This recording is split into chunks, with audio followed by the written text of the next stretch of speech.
au-dessus de la terre. Bonjour Ephraim. Bonjour ma sœur. Bon, alors aujourd'hui, les amis, nous allons retrouver le second jour. On va le lire avant, Ephraim.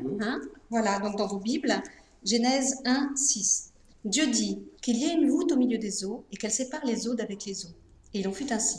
Dieu fit donc comme une voûte et il sépara les eaux qui sont au-dessous de la voûte des eaux qui sont au-dessus de la voûte. Dieu donna un nom à cette voûte, le ciel. Il y eut un soir, il y eut un matin, deuxième jour. Alors, ce qui me frappe tout de suite, Ephraim, c'est que deux choses. D'abord, il y a très peu de versets. C'est vrai, c'est le plus court. C'est le plus court des jours. Le second, c'est le plus court.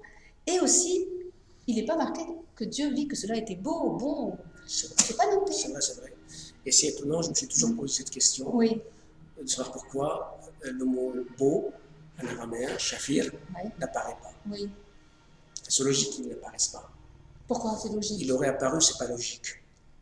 Alors, explique-nous, éclaire-nous. Ben, on a vu déjà dans le premier jour Oui. que le Seigneur est venu, après le péché originel, Oui. et que quand même, il a séparé encore entre lumière et ténèbres. Oui. Donc les ténèbres sont toujours là. C'est ça. Donc la lumière, c'est le Christ, on a vu ça. Exactement, et les ténèbres, c'est le ténébreux, D'accord. ou les gens qui suivent les ténèbres D'accord. ne sont pas là. Donc si on prend le texte en araméen, nous allons voir que le mot voûte, Oui. en français, il est traduit par le mot épaisseur. D'accord. Mais c'est une épaisseur transparente, Oui. écarlate. Mhm.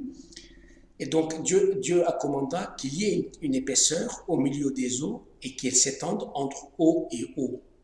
Elle ne s'étend pas entre l'eau et la terre, Oui. mais cette épaisseur, elle est au milieu des eaux. D'accord. En araméen, il y aurait dit Messa'as Mayo, ça veut dire au milieu des eaux. Alors, c'est quoi cette épaisseur?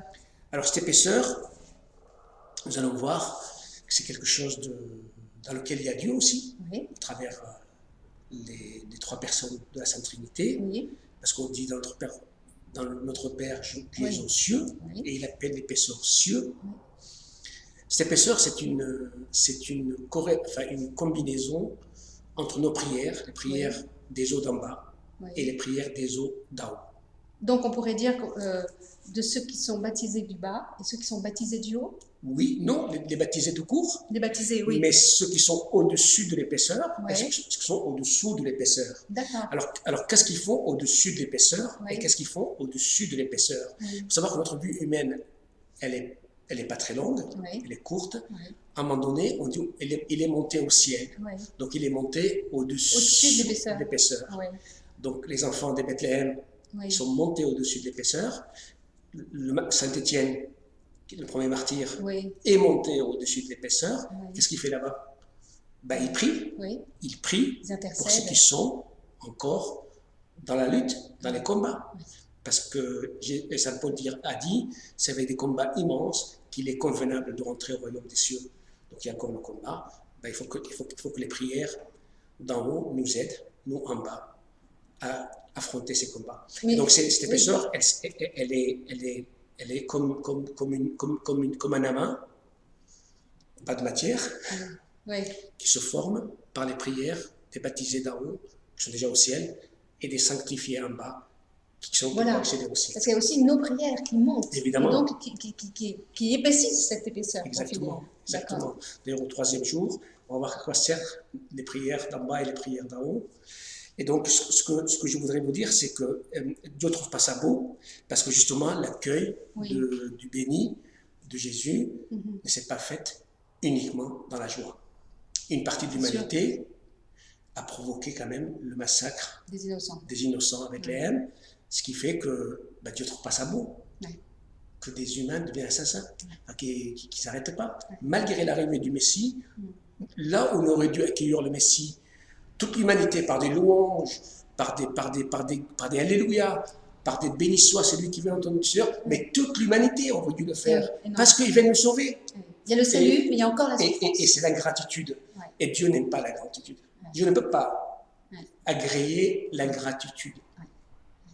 Et c'est pour ça le mot... Ni la souffrance. Ni la souffrance. C'est pour ça le mot beau n'apparaît pas. D'ailleurs, Saint Jean nous donnera un éclairage magnifique sur ça, et sur pourquoi Dieu n'agrée pas. Il dit, et ce jugement, donc ce désaccord, dans le chapitre 3, verset 19, c'est que la lumière est venue dans le monde des hommes, Ouais. pas tous, Ouais. des hommes ont préféré les ténèbres à la lumière. Ah, ouais. Parce que leurs œuvres étaient mauvaises, car ils ont fait des haines et la lumière. Et ne vient point à la lumière de peur que ses œuvres ne soient dévoilées. Et dans le chapitre 31, Saint Jean parle de la colère de Dieu, donc du mécontentement de Dieu. Ouais. Il dit, celui qui fait confiance au Fils, Ouais. celui qui croit au Fils, il a la vie éternelle, et celui qui ne s'intéresse pas au Fils, il ne verra pas la vie. Dès lors, la colère de Dieu est sur lui, parce que justement, il ne s'intéresse pas à la vie éternelle. Dieu est en colère, ce n'est pas parce que les hommes pêchent, c'est parce que les hommes ne veulent pas de la vie en Jésus. Le refus de Dieu. Voilà. En Il fait, ne lève même pas les yeux vers cette épaisseur. exactement. En fait, ce second jour, c'est un jour de pénitence, un jour de reconnaissance de ses péchés, des péchés d'autrui. Enfin, il faut que nous, chrétiens, on demande pardon pour nos péchés, mais aussi pour les péchés de nos frères qui ne savent pas le demander. Et le Seigneur agréera peut-être ce pardon. Donc le premier jour, c'est le baptême.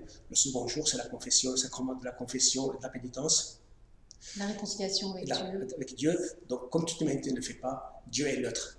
Et c'est notre responsabilité, moi je te parle en tant que baptisé, d'élever nos prières, l'importance de l'intercession, pour que cette épaisseur soit si épaisse que tous la voient et lèvent les yeux vers Dieu. Exactement. Exactement. Parce que pourquoi je dis que les eaux, c'est des baptisés? Parce que en araméen, le mot Ahmed, Oui. ou le mot donc Ahmed, ça veut dire émerger dans l'eau. Donc on est émergé éternellement dans l'eau. C'est ça. C'est pas l'affaire de moments, du moment où je vais à la messe, du moment où peut-être je fais une prière. C'est un baptême qui est permanent. L'eau du baptême ne sèche pas. Il ne cesse jamais, il est permanent. Et il faut que Oui. vous éclaboussez les autres qui ne sont C'est pas ça. baptisés par votre eau de baptême. Pour Il qu'il faut- lève les yeux.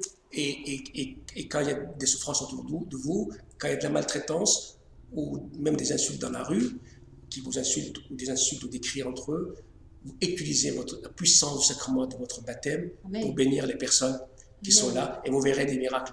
Vous verrez des gens se calmer d'un coup, parce que votre baptême, il est éternel. Le mot Mariam, en araméen, Maria, en araméen, veut dire l'éternel, le Seigneur, et Yam veut dire eau. Donc Mariam serait l'éternelle eau, celle qui a dit oui et qui a permis que l'eau de la terre sanctifie et devient eau baptismale. Alors, Voilà, mes frères et sœurs. Amen. C'est un jour prophétique, parce qu'il nous annonce le salut. Exactement. C'est un jour missionnaire, parce qu'il nous interpelle, nous, en tant que baptisés, d'aller annoncer la présence de cette épaisseur au-dessus de la tête de nos frères et sœurs. Et c'est un jour aussi, donc, de la réconciliation avec Dieu. Exactement. Amen. Et donc, il C'est annonce nous aussi- qui rendons ce jour beau, en fait, les frères. Exactement. Mhm. Et c'est un jour d'assoiffement et on est assoiffé, affamé de justice. Amen. Et on verra dans le jour suivant, dans le troisième jour, comme on est assoiffé, affamé, qu'est-ce qui va pousser, qu'est-ce que la terre va donner, qu'est-ce qui va naître. Amen. Voilà, mes frères et sœurs, pour Shabbat Shalom. Amen. À bientôt, les amis. Bonne mission et bonne intercession pour notre monde. Au revoir. Tu es Dieu au-dessus de la terre. Ta splendeur recouvre ta maison. Tu es Dieu